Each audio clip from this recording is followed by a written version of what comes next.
नमस्कार, आप देख रहे हैं भास्कर टुडे।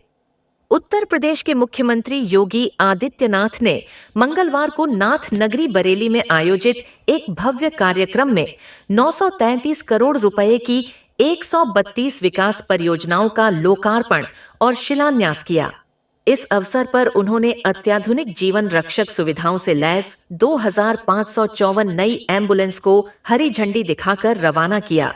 साथ ही स्कूल चलो अभियान और विशेष संचारी रोग नियंत्रण अभियान की शुरुआत भी की गई, जो प्रधानमंत्री नरेंद्र मोदी के दूरदर्शी विजन को साकार करने की दिशा में एक कदम है। कार्यक्रम में मुख्यमंत्री ने लोक कल्याणकारी योजनाओं के लाभार्थियों को आरण के चेक वितरित किए और उत्कृष्ट कार्य करने वाले पुलिस कर्मियों को सम्मानित भी किया। बरेली कॉलेज मैदान में आयोजित इस समारोह में उन्होंने कहा कि यह पहल राज्य के बुनियादी ढांचे, स्वास्थ्य और शिक्षा को मजबूत करने की दिशा में महत्वपूर्ण है।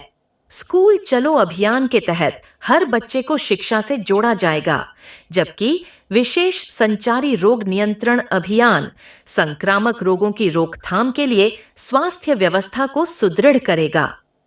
इस दौरान नवाबगंज के अधकटा नजराना गांव में अटल आवासीय विद्यालय का उद्घाटन हुआ, जो श्रमिकों के बच्चों के लिए मॉडल स्कूल के रूप में काम करेगा। रामगंगा नदी पर कैलाश मणि सेतु और शहर के 4 प्रमुख प्रवेश द्वारों का भी लोकार्पण किया गया। नई एम्बुलेंस के शामिल होने से आपातकालीन स्वास्थ्य सेवाओं में सुधार होगा। योगी ने बताया कि 2017 से पहले एम्बुलेंस का रिस्पांस टाइम 17 से 19 मिनट था, जो अब घटकर 7 मिनट से कम हो गया है। मुख्यमंत्री ने वासंतिक नवरात्रि के पावन अवसर पर जनपद वासियों को इन विकास परियोजनाओं के रूप में प्राप्त उपहारों के लिए हार्दिक बधाई दी। पुलिस कर्मियों को सम्मानित करते हुए उन्होंने कहा कि उनकी मेहनत और समर्पण से कानून व्यवस्था बेहतर हुई है, जो प्रदेश की प्रगति का आधार है। यह प्रयास शिक्षा, स्वास्थ्य और सुरक्षा के क्षेत्र में उत्तर प्रदेश सरकार की प्रतिबद्धता को दर्शाता है। भारत माता की, भारत माता की, भारत माता की।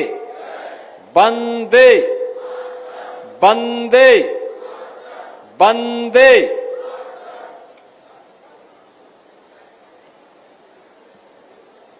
जनपद बरेली की लगभग 1000 करोड़ रुपए की परियोजनाओं के लोकार्पण, शिलान्यास के साथ ही प्रदेश की 2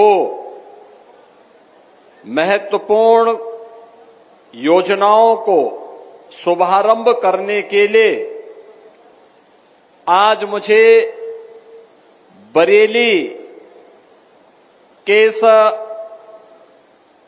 महत्वपूर्ण स्थल पर आने का अवसर प्राप्त हुआ है। लगभग 1000 करोड़ रुपए की परियोजनाओं का लोकार्पण और शिलान्यास करते हुए आप सभी को मैं बधाई भी देता हूं। बहनों और भाइयों, विकास की प्रधानमंत्री मोदी जी के विजन को आगे बढ़ाते हुए माननीय जनप्रतिनिधियों के द्वारा प्रयास करके जिन योजनाओं को बरेली के अंदर लाया जाता है, उन योजनाओं के लोकार्पण और शिलान्यास में आपकी खुशी के साथ सहभागी बनने का तो सौभाग्य मुझे प्राप्त हुआ ही, लेकिन स्वास्थ्य और शिक्षा से जुड़े हुए 2 महत्वपूर्ण कार्यक्रमों का शुभारंभ करने का अवसर भी आज मुझे आपके बीच में प्राप्त हुआ है। और ये जिम्मेदारी आप सबको मैं देने के लिए आया हूं।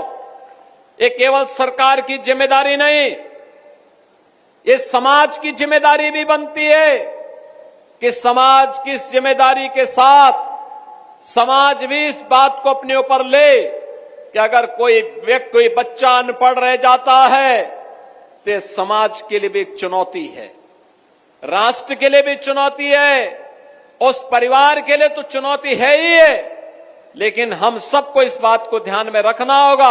अंततः इसका खामियाजा पूरे समाज को और अंततः देश को भुगतना पड़ता है। और इसीलिए 2017 में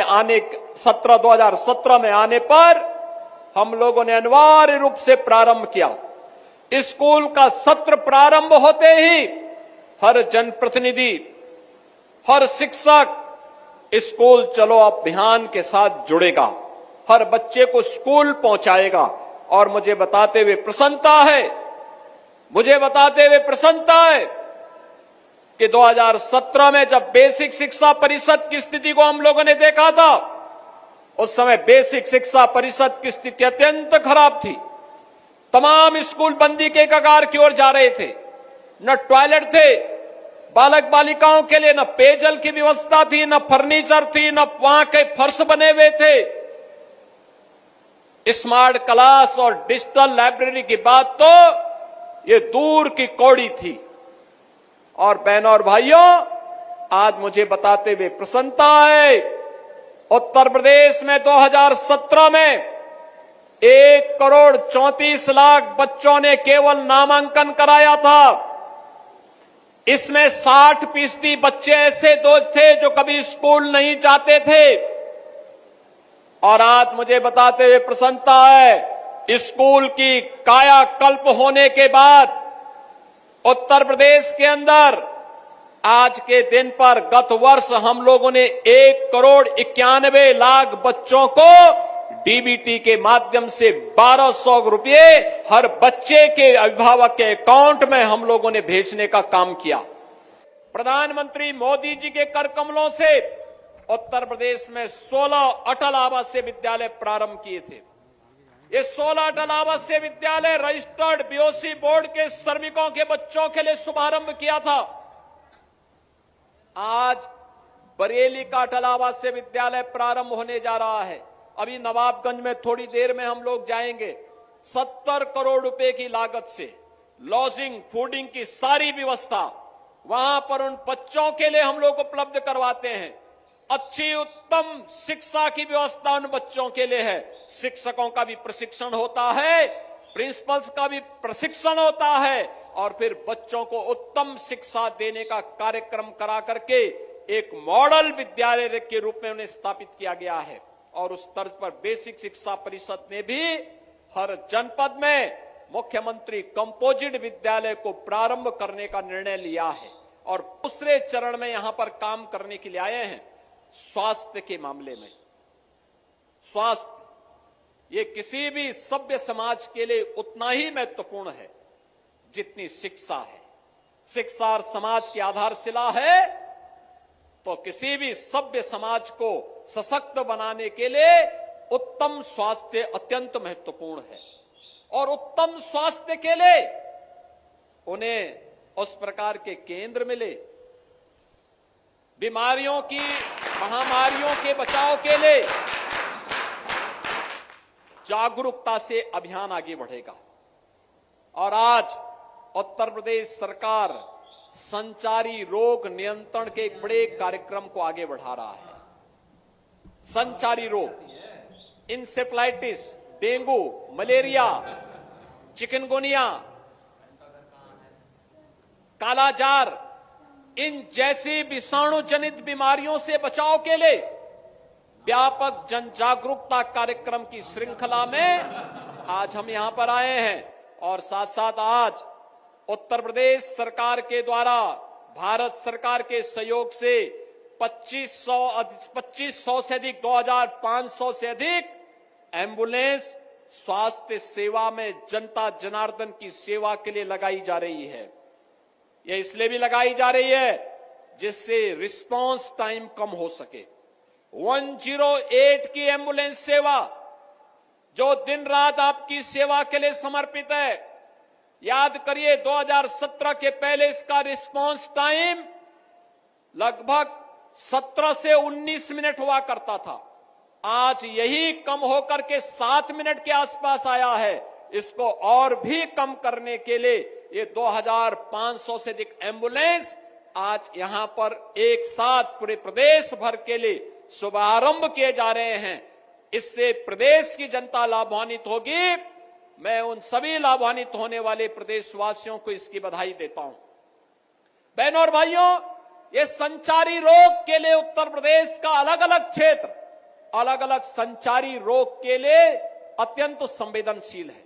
अगर आप पूर्वी उत्तर प्रदेश में जाएंगे तो गोरखपुर, बस्ती मंडल के कुशीनगर, देवरिया, महाराजगंज, सिद्धार्थनगर, बस्ती, ये सभी जनपद इंसेफ्लाइटिस के लिए अत्यंत संवेदनशील है। बरेली मंडल के जनपद, बरेली है, बदायूं है, पीलीभीत है, ये सभी आसपास के जनपद है। ये जनपद मलेरिया की दृष्टि से संवेदनशील है। आगरा मंडल के जनपद ये डेंगू के लिए संवेदनशील है। वाराणसी और उसके आसपास के जनपद कालाजार के लिए, झांसी और उसके आसपास के जनपद चिकनगुनिया के लिए संवेदनशील माने जाते हैं। इन जनपदों में इन संचारी रोग को बचाव करने के लिए विशेष अभियान चलाया जा सके, जागरूकता से बचाव का कार्यक्रम और बचाव से रोग के निवारण की दिशा में आगे बढ़ना। और मुझे बताते हुए प्रसन्नता है, पिछले 8 वर्ष के अंदर जो प्रयास प्रदेश के अंदर डबल इंजन सरकार ने किए हैं, इंसेफ्लाइटिस पूरी तरह नियंत्रित हुई है। नहीं, इन अभियानों को सफलतापूर्वक आगे बढ़ाने के बाद विकास के कार्यक्रमों को भी आगे बढ़ाने के लिए आज हम सब आपके बीच आए हैं। बहनों और भाइयों, अब बरेली बदल चुका है। बरेली, ये वही बरेली है। याद करिए 2017 के पहले वर्ष में जहां 5, 7, 10 दंगे हुआ करते थे, पिछले 8 वर्ष में बरेली में कोई दंगा नहीं हुआ। बरेली अब चंगा है। अब बरेली में दंगा नहीं, अब बरेली में चंगा है। दंगा ये सब चूहे की तरह बिलबिलाते हैं, लेकिन बाहर निकलने का दुस्साहस नहीं कर पाते हैं। उन्हें मालूम है दंगा करेंगे तो दुष्परिणाम क्या होगा। बाप दादों ने जो कमाई की होगी वह भी एक झटके में सरकार जब्त करके गरीबों में बंटवाने का काम कर देगी। और इसीलिए आज मैं आपके पास आया हूं आपसे कहने के लिए, आज बरेली विकास के पथ पर अग्रसर हुआ है, इंफ्रास्ट्रक्चर का नया मॉडल दे रहा है। अपनी नाथ नगरी की पहचान को पिछली सरकारों ने बरेली को झुमका के साथ जोड़ा था। हम लोगों ने बरेली को नाथ नगरी के रूप में नाथ कॉरिडोर देकर के आपको आपकी पौराणिक पहचान दिलाने का काम किया है। पिछली सरकार आपकी पहचान किस रूप में प्रस्तुत की थी, और हम लोगों ने आपकी पहचान को नाथ नगरी के रूप में प्रस्तुत करके अब विकास के एक नए मॉडल के रूप में बरेली को आगे बढ़ाया जा रहा है। आज भारत के अंदर भारत की परंपरा तो गौ और गंगा की परंपरा है। हमने अगर गंगा माता की पूजा की है तो गंगा माता ने हमें एक नई पहचान दी है। नमामि गंगे परियोजना के कारण आज प्रयागराज महाकुंभ ने उत्तर प्रदेश को एक नई पहचान दी है। 66 करोड़ श्रद्धालु प्रयागराज में आया, भव्य और दिव्य कुंभ का दर्शन किया। बहनों और भाइयों, ऐसे कभी नहीं हुआ पहले। नमामि गंगे परियोजना के कारण मां गंगा की आराधना, अविरल और निर्मल गंगा की परिकल्पना को प्रधानमंत्री मोदी जी ने साकार किया। आज भव्य और दिव्य कुंभ बदले में हमें मिला। हम आभारी हैं प्रधानमंत्री मोदी जी के, जिनके कारण उत्तर प्रदेश को यह भव्य और दिव्य कुंभ करने का अवसर प्राप्त हुआ और उत्तर प्रदेश की एक नई पहचान वैश्विक स्तर पर पहुंची। तो मां गंगा की पूजा का जो पुण्य प्राप्त हुआ, वही मां गौ माता की पूजा करने से प्राप्त होगा। तो ये समाजवादी पार्टी के लोग जो गौ कसी करवाते थे, गौ तस्करों के साथ और कसाईयों के साथ जिनके संबंध थे, वे गौ माता की सेवा क्या करना चाहते हैं। तो उनके गौ माता के गोबर में तो दुर्गंध ही नजर आएगी। उन्हें अपने कृत्यों में दुर्गंध नजर नहीं आती है, उन्हें गौ माता की सेवा में दुर्गंध नजर आती थी, और इसीलिए उनके अध्यक्ष के मुंह से निकल ही गया अंततः। बहनों और भाइयों, आज के इस अवसर पर मैं आप सबको वासंती नवरात्रि की बधाई देता हूं। जगत जननी मां भगवती दुर्गा से प्रार्थना करता हूं, आपके जीवन में यश और कीर्ति दे, सुख और शांति दे, आपको सुरक्षा की ताकत दे। आपके इस सुख और समृद्धि में उत्तर प्रदेश और देश की समृद्धि छुपी हुई है। आप देखें ना, यही प्रदेश है, यही उत्तर प्रदेश है 2017 के पहले बीमारू राज्य माना जाता था। आज बीमारू नहीं, ये देश की विकास का, विकसित भारत का एक ग्रोथ इंजन बनकर के उभरा है। ये बीमारू राज्य था, देश का अग्रणी, अर्थव्यवस्था में अग्रणी राज्य माना जाता है। जिस प्रदेश की कहीं गिनती नहीं होती थी, आज नंबर 2 की अर्थव्यवस्था बनकर के उत्तर प्रदेश उभरा है। आने वाले समय में नंबर 1 की अर्थव्यवस्था बनाने के लिए हम सबको प्रयास करना होगा, और उसी का आह्वान करने के लिए हमारे जनप्रतिनिधिगण आपके बीच में आए होंगे। आज एक बार फिर से पूरे प्रदेश बरेली वासियों को इन 1000 करोड़ रुपए की परियोजनाओं के लिए हृदय से बधाई देता हूं, जनप्रतिनिधियों का अभिनंदन करता हूं। प्रदेशवासियों को स्कूल चलो अभियान के लिए अपना योगदान देने की अपील करता हूं, और संचारी रोग पर प्रभावी अंकुश लगाने के लिए हर उत्तर प्रदेशवासी आगे आए, जन जागरण के इस कार्यक्रम का हिस्सा बने। इस आह्वान के साथ आप सबको रामनवमी की भी हृदय से बधाई और शुभकामनाएं देते हुए अपनी वाणी को देता हूं विराम। जय जय श्री राम।